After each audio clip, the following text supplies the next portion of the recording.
사도행전 13장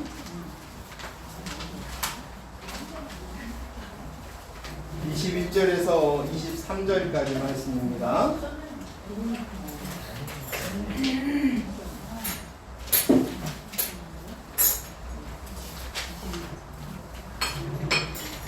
우리 같이 한 목소리로 읽겠습니다. 21절에서 23절까지 같이 읽습니다.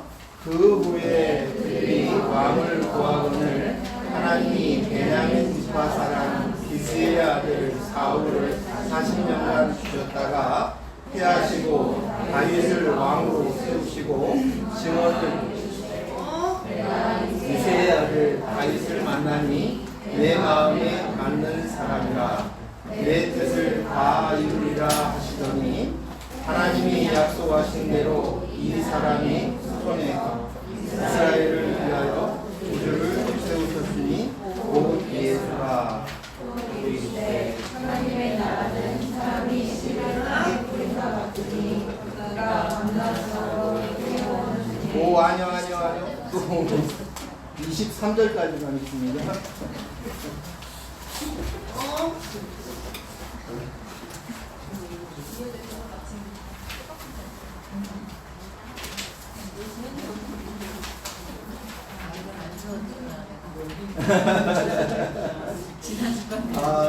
이제 저를 좀 주목해 주시기 바랍니다. 어떤 목사님이 가정주의를 맞이해서 아주 평소 때 남편을 함부로 대하던 아내가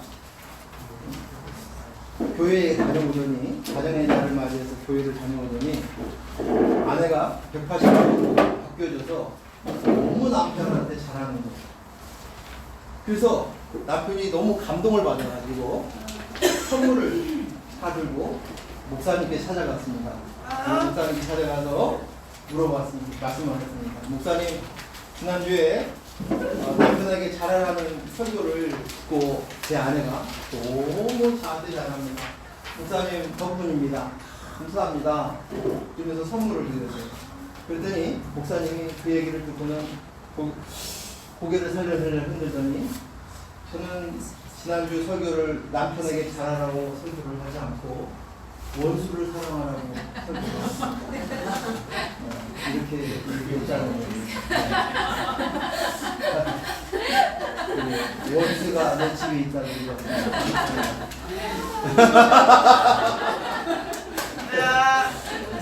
제가 지금 오늘 말씀을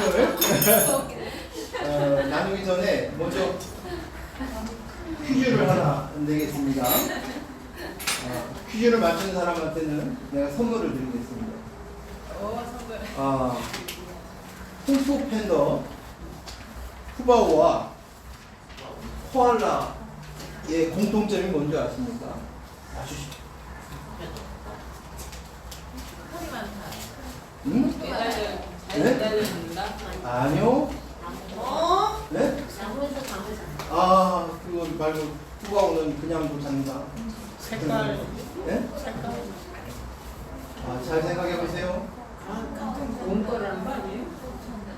팬더곰하고 그 다음에 온 거는 아니에요? 코알라하고 공통점. 왜요? 네. 먹는 게 같아요. 맞습니다. 먹는 것이 한 가지만 먹는 거예요. 같은 것을 먹는 게 아니라. 자.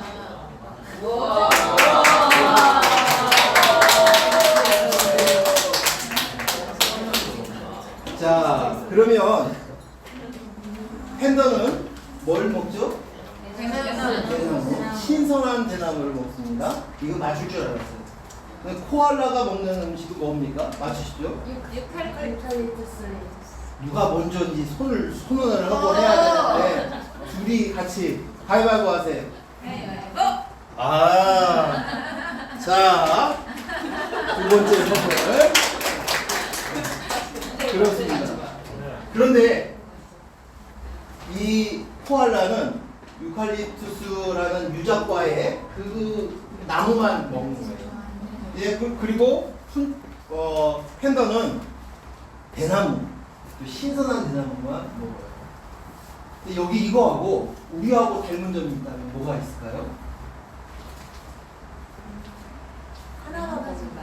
네? 하나만 먹어야 산다. 그것이 뭡니까? 그리스도예요. 아, 죄송합니다.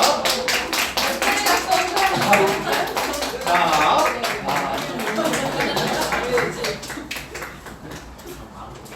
우리는 제가 생각하기에 지난주에 우리 아이가 그 코알라 사진을 보내줬어요.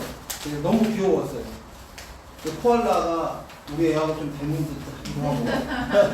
근데 그 코알라나 팬더나 딱 한 가지 음식만 먹어요.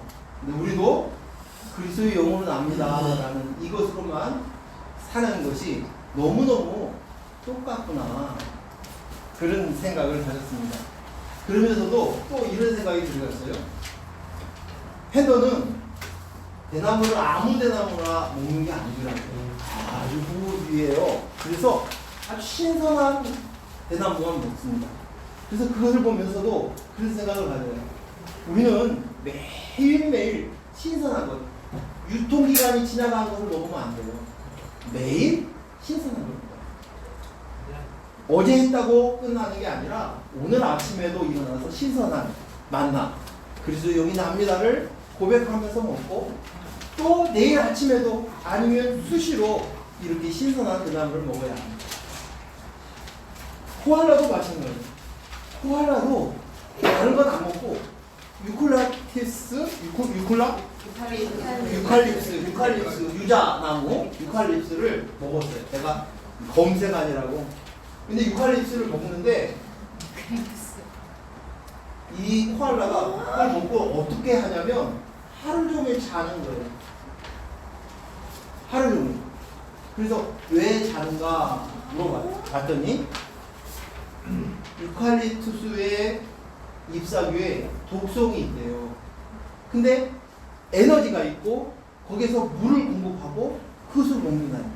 근데 코알라에게 그게 많지만 독성이 강하기 때문에 하루 종일 매달리고 쉬는 것이 그가 하는 일이래요. 가만히 되는 느린 모야가 아니라 계속 그걸 먹고 하루 종일 소화를 시키면서 그것으로 에너지를 얻고 물을 얻는다는 거예요. 우리도 마찬가지입니다. 그래서 영이 납니다. 내가 죽고 주님이 삽니다 하면 독성인 것처럼 느껴져요. 먹는데 너무 힘들어요. 내가 죽는 것이 쉽던가요? 쉬워요. 그래서 독성처럼 느껴집니다. 하지만 먹고 나면 그것이 시간이 걸려요. 소화의 시간이. 그렇잖아요? 바로 되어지는 게 아니라 막 내가 나야가 막 분출이래요. 그리고 난 다음에 이제 어느 순간에 그것이 딱 정리되면 그것으로 인해서 내가 하나님의 나라를 맛보기 시작합니다.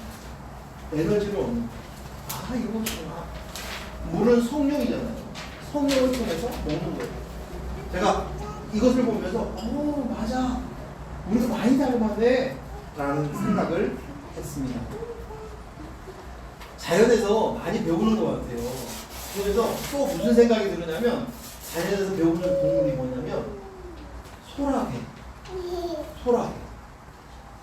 소라게는 자기가 몸집이 커지면 집을 바꿔요. 근데 우리는 그릇이에요. 누구를 담는 그릇? 그리스도의 성령을 담는 그릇이에요. 그래서 성전이다 너희가 하나님의 영이 거하는 곳인 것을 알지 못하느냐라고 얘기했어요. 그래서 어쩌면 겉모양은 다 다를 수 있어요. 크기도 다를 수 있어요. 그러나 본질적으로는 똑같아요. 그리스도의 영은 한 그릇이다. 그래서 우리는 한 형제이고 하나로 통한다는 거예요. 오늘 우리는 형제를 바라보면서 이렇게 인사를 했으면 좋겠어요. I see you in Christ. 당신에게서 그리스도를 봅니다. 당신에게서 그리스도를 봅니다. 당신에게서 그리스도를 봅니다. 이거 그 영화에서 봤잖아요. 인사가 무슨 영화였어요? 난 그 은혜를 많이 받았어. 그 무슨 영화였지? 아바타. 아바타 영화에서 인사가 그래. I see you. 인사. 기억나요? 네, 그렇지. 근데 그 감동이었어. 여기 보면 놀랍게 연결이 되어져 있고 겉모습은 이런데 속이 진짜 있고 하는 그 모습. 우리 앞에 있는 분한테 당신에게서 형제에게서 그리스도를 봅니다. 인사 나누겠습니다. 같이 인사. 당신에게서 그리스도를 봅니다. 당신에게서 그리스도를 봅니다.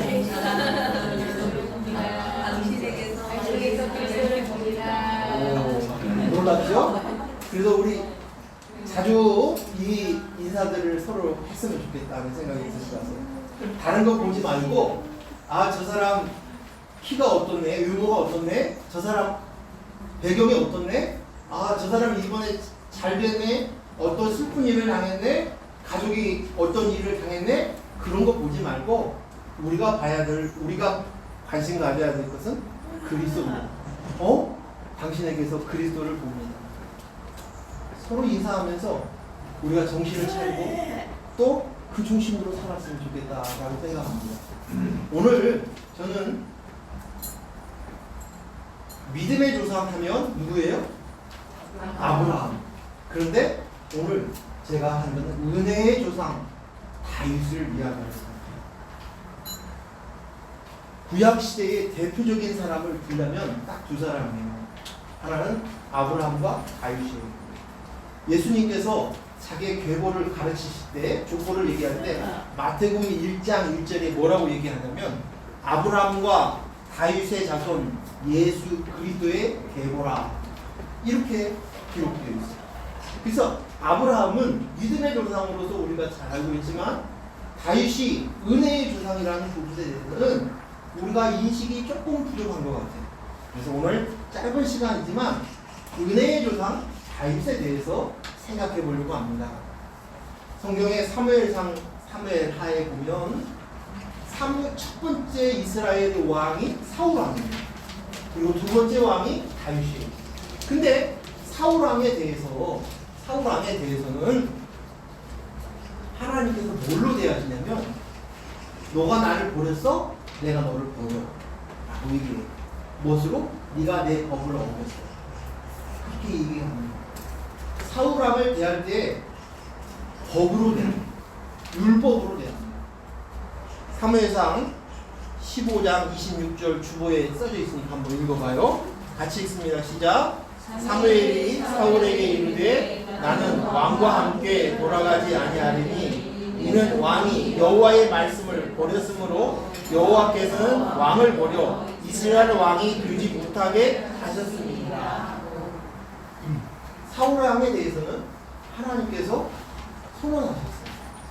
그런데 반면에 두 번째 왕이었던 다윗에 대해서는 법으로 대하지 않으셔요. 그에게는 은혜로 대하셨어요. 다윗 왕에 대해서 사울 왕과 다윗 왕을 봤을 때 그가 다윗이 무슨 뚜렷한 사울보다 괜찮은 인간이었느냐? 아니에요. 알죠? 하다못해 자기 충신의 부하의 아내를 자기 아내로 취하고 싶어서 전쟁터에 가서 수많은 사람들을 자기 부하들을 죽였어요. 그걸 숨기려고 했었던 사람이에요. 비열하죠. 그러니까 사울왕과 다윗왕을 비교해서 인간적인 그것으로는 차이가 없어요. 근데 하나님께서는 다윗을 은혜로 대하는 거예요.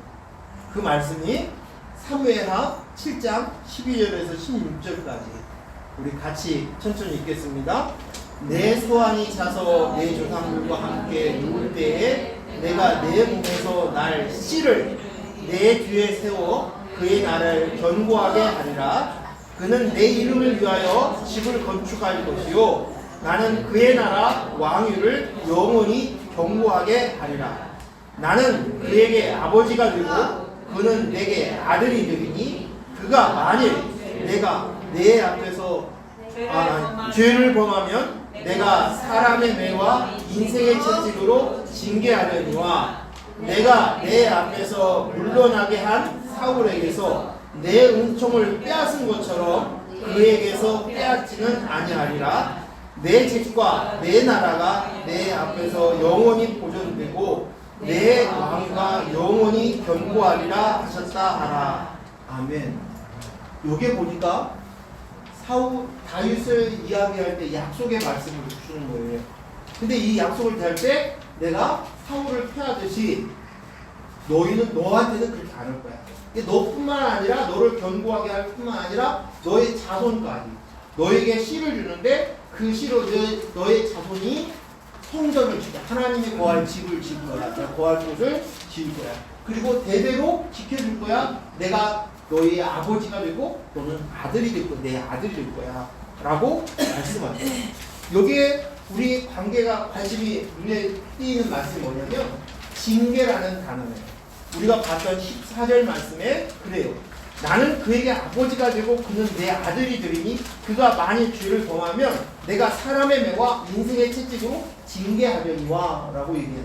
여기 있는 징계는 아버지가 아들에게 징계하는 거예요. 이것은 재판관이 너 죄 지었지? 그러니까 벌 받아야 돼. 죄값을 치러. 이것이 아니라 아들이 아들다워지기를 위해서 하는 것이 징계. 아들에게 훈육하기 위해서 주어지는 것이 바로 징계라는 거예요. 다윗을 대할 때는 은혜로 대하는 거고 아들이 되겠다고 이야기하는 거예요. 더 이상 네가 죄인으로 쓰는 것이 아니라 너는 아들이야. 그러니 내가 너를 이제 영원히 함께 하겠어 라고 이야기합니다. 그런데 우리가 이 장면이 하나님이 이 약속을 하셨는데 이 약속하는 장면 속에서 우리가 눈여겨봐야 될 장면이 뭐냐면 다윗이 무슨 액션을 취해서 이와 같은 약속을 했냐면 다윗이 소원이에요. 나는 좋은 집에서 살고 있는데 하나님은 장막에 거하시잖아요. 그래서 하나님을 위해서 내가 집을 짓고 싶어요. 하나님이 거하는 집을 짓고 싶어요. 하나님의 인재의 장소인 성전을 짓고 싶어요 라고 얘기해요. 그러자 그때 하나님이 기뻐하시면서 주신 약속이 성전 되는 것을 성전 되겠다고 이야기했을 때 그가 아들이 될 거야. 이 씨를 통해서 성전을 건줄 거야. 여기서 이 솔로몬은 지금 이 이야기는 내 씨는 내 자손은 직접적으로는 솔로몬을 이야기하지만 그 이야기의 상징은 뭐냐면 바로 예수 그리스도예요. 그 예수 그리스도의 씨를 받은 우리를 향하여서 이렇게 대하시겠다는 거예요. 내가 너의 아들로 되어야겠다라는 것입니다. 내가 우리 아버지의 아들이 된 것은 나와 상관없이 하나님의 뜻이고 하나님 아버지의 은혜로 되어 있습니다. 지금 오늘 저와 여러분이 다 이 은혜로 말미암아 이 자리에서 되는 거예요. 똑똑해요, 잘 나왔어요, 많이 배웠어요, 많은 경험을 가졌어도 이 복음과 이 씨는 아무리 키가 사울왕이 다른 사람들보다 머리 하나가 더 있는, 어깨 하나가 더 있는 사람이고 그가 얼마나 용맹했고 그런 거와 상관하지 않고 그는 안 돼. 다윗, 너가 내 마음에 합한 자야. 내가 너를 아들로 삼을 거야. 내가 너를 성전되게 할 거야. 라고 얘기하시는 거예요. 그래서 우리는 다윗은 은혜의 조상이고 우리는 바로 은혜의 조상 아래 자손인 줄 믿습니다. 제가 다윗에 대해서 보면서 시편을 보았어요. 다윗은 유명한 시인이었어요. 멋진 시들이 많이 있었어요.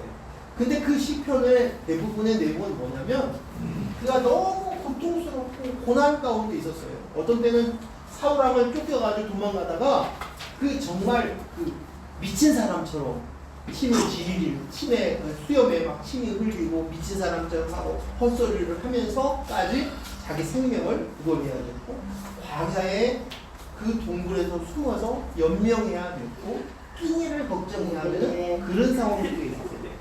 그래서 다윗의 시편을 쭉 보면 그의 인생의 주기들로 보면 그의 시가 어떻게 나왔는가를 볼 수가 있어요. 그래서 우리가 대부분의 시편의 내용들이 줄을 이루는 것이 뭐냐면 그가 그 고통 속에 있었을 때 지은 시들이에요. 고난 가운데 있을 때 지은 시예요. 그 중에서도 시편 13편에 보면 뭐라고 얘기하냐면 여호와여 언제까지입니까? 너무 힘들어요. 언제까지입니까? 이 고백을 하는 거예요. 이것을 쏟아내는 거예요. 그의 고난이 고통이 너무 버겁다는 거예요. 힘들다는 것이에요. 다윗이 처음 등장할 때는 너무 멋있게 등장합니다. 어떻게 등장했어요? 어린 소년이 골리앗 앞에 와가지고 뭘로 잡았죠? 돌맷돌로 골리앗을 3m가 되어가는 그 골리앗을 때려주셨어요. 이렇게 멋있게 등장했지만 그 나머지는 너무 고통스러운 시간들을 보내는 거예요. 그래서 그가 언제까지입니까? 그동안 여호와여 언제까지입니까? 내가 이 삶이 언제까지입니까? 라고 얘기합니다. 그래서 다윗의 이야기는 우리가 공감을 많이 해요. 왜요? 똑같이 이스라엘 백성들이나 우리들이나 인생을 사는 가운데서 고난과 어려움들이 있어요. 그러면 그 말을 통해서 다윗의 그 시편이 우리를 뼈를 때리는 그런 감동이 있는 거예요. 그렇구나 그런 생각이 들어가요. 그러다가 다윗이 시편이 바뀌어지는 장면이 나옵니다. 그 어디냐면 다윗이 드디어 아주 놀라운 고백을 하는 거예요. 이게 시편 18편이에요. 시작이 어떻게 돼요? 나의 힘이 되신 여호와여 내가 주를 사랑합니다. 이렇게 고백해요. 근데 이 시편 18편이 언제 기록이 됐냐? 다윗이 드디어 왕이 통일을 했어요. 주위 나라들을 평정하기 시작했어요. 그래서 신이 나가지고 하나님께 영광을 돌리면서 나의 힘이 되신 여호와여 내가 주를 사랑하나이다 이렇게 이야기합니다. 그런데 이 찬송, 감사의 찬송의 시가 울려 퍼지는 것이 계속 되는 것이 우리의 꿈이죠. 기대죠. 근데 이것은 이 시편이 나오기 전에는 언제냐면 왕이 되고 난 이후에 우리아의 아내 바세바를 범하기 전에 그 사건이 일어나기 전에 지었던 시예요. 그리고 난 다음에 우리아의 아내 바세바를 지고 난 다음에 나단 선지자에 의해서 죄에 대해서 듣고 난 이후에 이 시편이 이렇게 바뀌어집니다. 그 시편에서 깨닫는 것이 뭐냐면 애통해하며 회개하며 울부짖으며 지은 시가 시편 51편이에요. 51편에 놀라운 걸 고백을 해요. 뭐라고 고백을 하냐면 51편 5절에 내가 죄악 중에 출생하였으며 어머니가 죄 중에 나를 잉태하였나이다. 다윗이 보니까 자기의 실체를 보는 거예요. 내 실존 자체가 죄구나. 죄인이구나. 나는 죄인이어서 죄를 지을 수밖에 없는 존재구나. 내가 나야로 하였던 그것은 소망 없는 상태, 불가능한 상태, 도저히 가망이 없는 상태구나. 내가 죄인이었기 때문에 그 짓을 했구나. 그동안 근사하고 괜찮은 왕인 줄 알고 막 하나님 앞에서 당당했던 그가 꺾어지는 거예요. 바리새인 율법사들이 예수님 앞에서 꺾어지지 않았어요. 왜요? 뭐 때문에? 자기 의무가 있어요. 나는요 골리앗을 때려부셨어요. 나는요 이스라엘을 통일했어요. 그리고요 평정을 했어요. 야, 그랬던 내 의가 있었던 그가 완전히 꺾어집니다. 나는 무가치한 존재입니다. 나는 죄인입니다. 라는 고백입니다. 자, 그리고 난 다음에 56편 7절에 뭐라고 하냐면 하나님께서 주보에 나와 있죠. 하나님 같이 읽을까요? 시작. 하나님께서 구하시는 제자는 상한 심령이라 하나님이여 상하고 통회하는 마음을 주셔서 주께서 멸시하지 아니하시리이다. 아멘. 여기에 비로소 자기가 어떤 심령이라고요? 상한 심령이라고 얘기하는 거예요. 이 상한 심령이라는 말은 뭐냐면 나는 스스로 가치가 없어요. 나에게는 지금까지 내 자신의 어떤 확신으로 살았는데 나는 확신이 없어요. 내가 그 확신은 헛것없이 나는 의미 있는 존재인 줄 알았어요. 근데 의미가 없는 존재는요 아무것도 아니군요. 그것이 여러분 그 요즘에는 과일도 비싸잖아요. 그래서 아주 인기 있는 상품이 뭐냐면 흠이 있는 흠과예요. 그래서 그것을 사서 먹었는데 저도 저번에 우리 성경 공부하시는 그 집사님이 과수원에서 흠과를 사오셔가지고 저를 주셨는데 얼마나 맛있게 먹었는지 몰라요. 사과가 비싸다는데 못 먹는가 보다 했는데 그 과수원에서 사가지고 와가지고 흠과를 싸게 사오셔가지고 주셔서 그리고 저희도 사서 먹어봤는데 참 맛있게 먹었어요. 상품 가치가 없어요. 상품 가치가 없어요. 상하는 음식. 우리의 심령이 나는 가치가 없다. 나는 그런 존재가 아니에요. 그래서 내가 가지고 있었던 나의 자신에 대한 확신, 내가 스스로 여겼던 그런 의미라고 생각하는 의미, 가치, 이 생각, 이건 모조리 무너져 내렸습니다. 그리고 이제 비로소 하나님의 의로만 내가 살아갈 수 있습니다. 지금까지는 내 의로 살았던 다윗이 그 의로 자부심을 가졌는데 그것을 와르르 내려갑니다. 그리고 이제 고백합니다. 내가 살 수 있는 건 하나님의 의로만 되는 거예요. 그래서 지난번에 말씀하셨던 재창조의 마음의 실현이 됩니다. 다시 말해서 하나님의 성령이 내 안에 거할 수 있는 전으로서의 준비가 됩니다.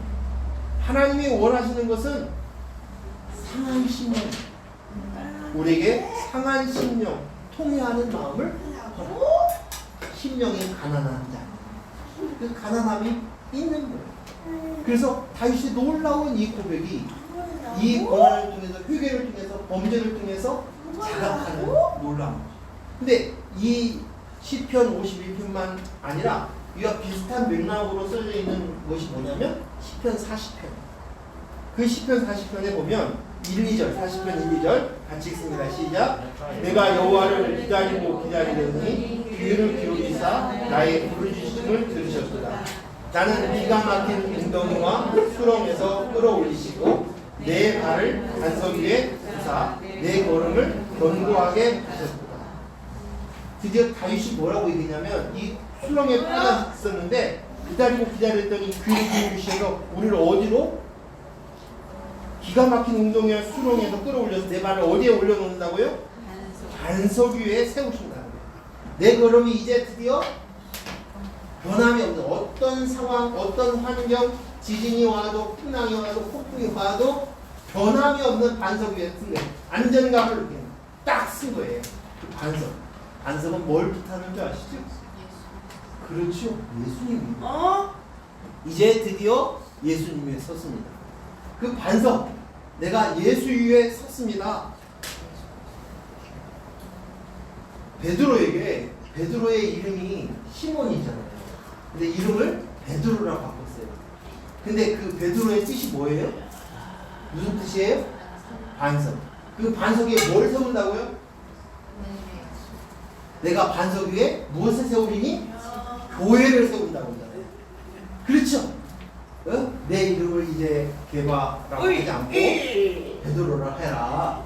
그리고 내가 그 이후에 너 이후에 교회를 세우시겠다고 말씀합니다. 예수님께서 약속하신 그것입니다. 드디어 오늘 이 고난을 통해서 깊은 수렁에 빠져 있었던 헤어나지 못하고 밤새 울부짖으며 회개하던 심상이 다 젖도록 눈물 짓던 솔로몬이 아니 다윗이 드디어 반석 위에 쓴다 라는 고백을 해요. 그리고 40편 1, 2절 끝나고 이제 6절 7절에서 더 놀라운 것을 고백하게 됩니다. 10편 40편 6절 7절 말씀 같이 읽습니다. 시작. 주께서 내 귀를 통하여 내게 들려주시는 제사와 예를 기뻐하지 아니하시며 번제와 속죄제로 요구하지 아니하신다 하시니라. 그때 내가 말하기를 내가 왔나이다. 나를 가리켜 기록하는 것이 두루마리 책에 있나이다. 아멘. 여기 보니까 하나님은 나의 예물을 받지 않으시다. 나의 예물을 하나님 기뻐하시지 않는다. 나의 번제와 속죄제를 하나님 나를 요구하시지 않는다. 하나님은 나에게 나의 예물을 기뻐하시지 아니하시고 우리에게 정말 요구하시는 건 뭐예요? 상한 심령. 상한 심령이라는 것이. 그 상한 심령은 뭘로 이 상한 심령이 무슨 말이냐면 나를 가리켜 기록한 것이 두루마리 책에 있나이다. 두루마리 책에 있나이다. 두루마리가 뭐예요? 성경이죠. 말씀이죠. 그렇죠? 말씀. 즉 예수 그리스도예요. 그래서 그리스도 안에서 내가 있는 존재다. 은혜를 입은 자가 되었습니다.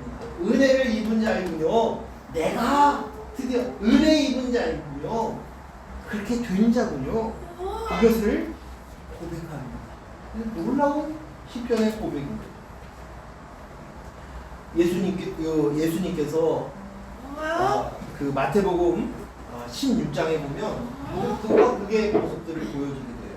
어떤 장면이 나오냐면 제일 처음에는 나를 누구라고 하니? 라고 묻자 베드로가 뭐라고 해요? 주는 그리스도시요 살아계신 하나님의 아들입니다. 그러니 예수님이 너무 기뻐하시며 뭐라고 하는구나. 이야, 내가 정말 대단한 고백을 했구나. 이것은 네가 하는 것이 아니라 혈과 육이 하는 것이 아니라 하나님 아버지께서 너 안에 있어서 너의 입술을 통해서 고백하게 한 거야. 꼭 기뻐하시면서 내가 너 위에 반석 위에 교회를 세우겠다 약속을 했어요. 근데 그 말씀이 끝나자마자 그 뒤에 자기가 예수님이 고난당하실 것을 이야기하자 베드로가 뭐라고 해요? 예수님 그런 일이 일어나지 않습니다. 그 고난은 맞습니다. 예수님이 받아야 될 고난, 예수님이 가야 될 십자가의 그 길을 아닙니다. 예수님 그런 일이 일어나지 않을 거예요. 라고 얘기를 해요. 그러자 예수님 뭐라고 해요? 사단아 물러가라. 사단아 물러가라. 내 뒤로 물러가라. 라고 말씀하셔요. 사단이라고 얘기해요. 사단이라고. 그러시면서 예수님께서 이야기합니다. 똑같은 베드로인데 앞에서는 아버지가 가르쳐 주셔서 아버지를 통해서 입술을 통로가 되었는데 이번에는 사단이 내가 나야 하는 그 사단이 똑같이 베드로의 입을 통해서 예수님 마치 이해하는 것처럼 얘기했지만 안 돼요 그럴 리 없습니다. 내가 지킬 거예요. 그렇게 얘기하는 거예요. 그러니까 이 이야기를 하시면서 예수님께서 뭐라고 얘기하시냐면 내가 십자가의 고난을 이 길을 간다. 그러면서 너희 우리를 위해서 자기를 부인하고 자기 십자가를 지고 나를 따르라 라고 마태복음 16장 24절에 이렇게 얘기합니다. 우리가 잘 알고 있는. 그래서 그 고난이 자기를 원한다는 거예요. 은혜 입은 자가 되었는데 은혜 입은 자인데 거기서 끝나는 것이 아니라 예수님께서 주신 말씀, 예수님이 먼저 우리보다 가셨어요. 영광을 받으신 모든 사람들의 왕으로 호산나 호산나 다윗의 자손이라고 외쳤지만 그러나 예수님은 이 땅에 오셔서 뭘 해야 된다고? 고난 받으시고 고난을 가고 십자가의 길을 올라가요. 그리고 우리를 향해서 Follow me, 나를 따르라. 그러면서 너희도 제 십자가를 지고 자기를 부인하고 제 십자가를 지고 나를 따르라. 십자가는 뭐예요? 죽음이에요. 내가 죽는 거예요. 십자가라는 것은 사형특이잖아요. 십자가 나가 죽어야 내가 나야가 죽고 자기를 부인하면서 나를 따르라. 예수님이 가셨던 그 길을 이야기하고 있습니다. 골로새서 1장 24절 말씀 읽습니다. 시작. 나는 이게 너희를 위하여 받은 괴로움을 기뻐하고 그리스도의 남은 고난을 그의 몸된 교회를 위하여 내 육체에 채우노라. 여기 보니까 이 놀라운 이 말씀이 그리스도의 남은 고난을 그의 몸된 교회를 위하여 내 육체에 채우노라. 교회를 위하여서 내 육체를 그 고난을 받으면서 그것을 채우겠다고 얘기하는 거예요. 놀라운 말씀이에요. 골로새서 1장에서 나오는 말씀이에요. 다윗은 왕이 되면 다 된 줄 알았어요. 그런데 바세바의 사건을 통해서 자신이 누구인지는 아는 거예요. 각성하는 거예요. 상한 신념이 된 거예요. 아, 형편없는 죄인이구나 라는 거예요.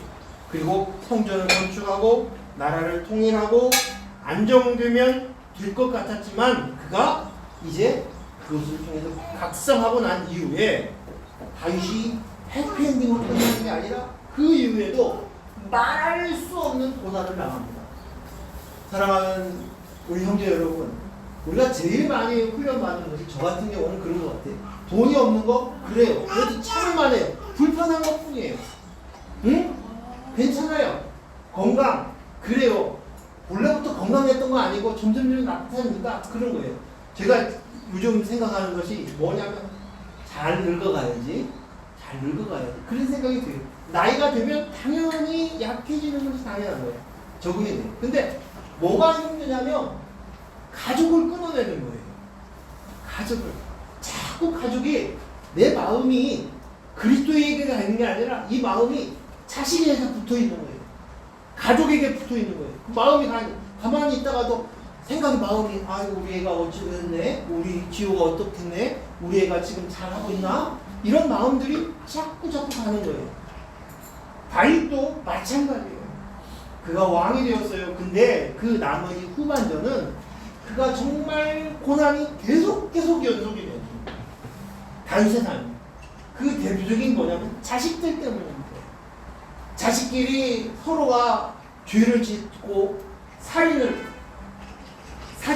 자식을 죽여요. 그리고 거기뿐만 아니에요. 그것으로 반란을 일으켜요. 그래서 다윗이 막 정말 맨발로 막 도망을 가야 돼요. 생명을 끊는 그런 일들이 반복하면서 끝게임의 고난의 연속을 통해서 훈련하는 거예요.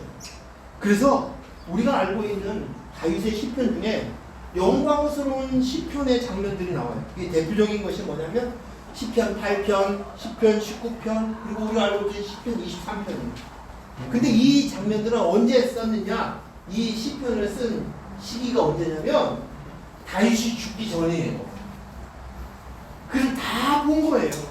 그래서 여호와는 나의 목자시니 내게 부족함이 없으리로다 라는 이 고백이 그 속에서 이제 내가 다 됐어요. 내가 다 됐어요. 그리스도의 영으로 내가 성전이 제대로 되어서 이 고백이 토해져 나오는 거예요. 놀라운 거예요. 내가 신학교 다닐 때 설교학 시간에 설교를 하라고 했는데 제가 그때는 뭐 짧잖아요. 근데 은혜 받았으니까 시편 23편을 가지고 설교를 했어요. 그래서 다윗이 목동 시절에 지었던 그 시절을 추억하면서 그렸다라고 하면서 이 얘기를 설교를 딱 했어요. 근데 그 설교를 딱 듣고 있던 교수님이 하시는 말씀이 그 설교는 노년에 했다는 거예요. 저는 다윗의 성공을 왕이 되고 난 다음에 그 위치가 되었을 때 성공을 하고 난 다음에 한 시다. 그때 지은 시로 생각을 연상을 하면서 설교를 했는데 결정적인 것이었어요. 그걸 놓친 거예요. 오늘 우리는 다윗이 여호와는 나의 목자시니 내가 부족함이 없으리로다. 그래도 영으로 다예요. 나예요. 완전해요. 여기에요. 이 영광스러운 자리까지 하나님이 오는 거예요. 그래서 우리에게 주시는 그 고난이 은혜 받은 자에게 주시는 하나님이 주신 선물이에요. 은혜 받은 자를 통해 알기 때문에 이 고난을 통해서 여기서 멈추어 서 있지 않게 끊임없이 우리를 작업하시면서 이끌어 가시는 거예요. 제가 어떤 때는 이제 혼자서 우리 아이를 돌볼 때가 있어요. 근데 하루 종일 일을 해서 너무 피곤한 거예요. 피곤한데 아이를 받았는데 아이가 말을 도무지 안 듣는 거예요. 그리고 막 꼬집고 막 쿵쿵쿵 치고 뭐가 단단히 삐뚤어진 거예요. 근데 우리 아이가 굉장히 예민해요. 아빠의 표정에서, 아빠의 말투에서, 행위에서 금방 감지해가지고 조금만 그러면 그러는 거예요. 근데 그 순간 아버지 다윗처럼 언제까지입니까 하는 마음이 막 꿈틀꿈틀 올라오는 거예요. 근데 오늘 아침에 차를 운전하고 오면서 저희 아내가 하는 얘기가 우리 지호는 양반이야. 우리 지호는 양반이야. 그러는데 어제 장애인 학교에 다니는 아이들을 돌보는 일을 시작을 해서 처음 뵀는데 이 아이가 뛰쳐나갔다는 거예요. 잠깐 한눈판 사이에 얘가 맨발로 뛰쳐나간 거예요. 그래서 경찰한테 연락을 하고 막 찾아가 다녔는데 이 아이가 어디서 찾았냐고요? 경전철 앞에 있고 거기에서 찾은 거예요. 그래가지고 그 아이를 끌고 오고 그 아이를 이렇게 데리고 막 어른들 남자 세 사람이 막 해도 힘들었다는 거예요. 그 아이를 데려오고 또 한 아이는 다운증후군 아이인데 항문이 없이 태어났대요. 그래서 그 아이에게 항문을 만들어줬는데 이것이 계속 기저귀 똥을 치워줘야 되는, 기저귀를 치워줘야 되는 그 일. 근데 그 일을 하고 돌아와가지고는 우리 지호를 보면서 양반이야, 양반이야 라는 것이 하나님은 우리를 너무 잘 아세요. 우리 형편을 아세요. 그래서 하나님의 목적은 딱 한 가지예요. 우리의 상한 신명을 줘서 이제 다윗이 그 인생을 다 지나고 난 다음에 여호와는 나의 목자시오 내게 부족함이 없으리로다라는 이 놀라운 이 고백으로 만족이 되었습니다. 그리스도의 영혼은 아닙니다. 그래서 하나님의 나라 그 삶 속에서 누리고 찬양할 수 있기를 원해요. 저는 이 아름다운 자연을 보면서도 누리지 못했어요. 저는 꽃가게를 했는데도 꽃을 보면서 아름다움을 많이 못 느꼈어요. 왜요? 항상 내가 나야가 있었기 때문에. 그러나 하나님께서 나에게 맡겨준 환경, 내게 준 처지, 이 모든 것은 하나님이 우리에게 딱 맞춰서 우리를 이 고난을 통해서야만 우리가 인식이 되어지고 하나님의 나라를 알아갈 수 있고 하나님의 아들다움이 되어줄 수 있기 때문에 그런 거예요. 오늘 읽었던 사도행전의 말씀에 다윗을 향하여서 뭐라고 해요? 다윗은 내 마음에 맞는 사람이다. 맞는 사람이다. 아, 다윗이 혀에 입에 혀처럼 구는구나. 그래서 하나님의 말씀대로 이렇게 순종해서 그래서 이런구나. 전에는 그렇게 생각해요. 근데 그것이 아니라 마음이 맞는다는 거, 통한다는 거. 통한다는 거죠. 저는 오랫도록 단 한 명의 친구가 있었는데 그 친구를 하나님이 데려왔을 때 그것으로 인해서 계속 생각이 나는 거예요. 나하고 통했던 거. 근데 나중에 알았어요. 그 친구는 나하고 잘 통했어요. 홈트가 맞았어요. 그래서 내 마음을 너무 잘 아는 거예요. 그 친구도 기질이 그렇고 나하고 기질이 많고 마음이 서로 통하는 거예요. 많은 아는 사람들도 친구들이 있었지만 유일한 친구라고 아는데 하나님이 왜 그 친구를 데려갔을까? 나를 가장 많이 사랑하고 아껴주는 어머니를 왜 데려가셨을까? 막 이런 생각들이 가졌지만 여기에 보니까 하나님 내 마음에 합하다, 통한다, 맞다 라고 얘기했던 다윗. 그것은 그 속에 그리스도의 영이 없으면 하나님이 맞는 사람이 있어요. 오늘 다윗이 그래서 은혜의 조상인 다윗을 통해서 우리가 은혜의 사람이 되었습니다. 여러분 안에 오늘 그리스도의 영이 있습니다. 그것으로 인해서 하나님께서는 내 마음에 답하다, 마음이 통한다. 다윗을 보며 얘기했던 그 원리를 우리에게 주셨어요. 그리고 그 은혜의 자리 안에서 하나님께서 지금 여기까지가 아니라 앞으로 살아갈 동안에 스펙타클한 고난이 있을 수도 있어요. 근데 우리가 견딜 만큼 이겨낼 만큼 족하 내 은혜가 내게 족하다 할 만큼 그렇게 하는 거죠. 우리 에이비하고 범일이를 키울 때 지금 굉장히 시간이 힘들 텐데 나중에 지나고 나면 너무 그 시간이 그립지요. 그리운데 보고 올 수 있어요. 보고 올 수 있어요. 그래. 그러면서 그 속에서 이것이 이 과정에 없으면 아버지가 못 돼요. 엄마가 못 돼요. 그리고 이 과정에 없으면 하나님 아버지를 깨닫지 못해요. 그런 오늘 우리 모두 다 은혜의 주상 다윗을 통해서 내가 바로 그 다윗인 것을 알고 그리스도의 영으로 남은 자로 살아가는 저희들이 되기를 소원합니다.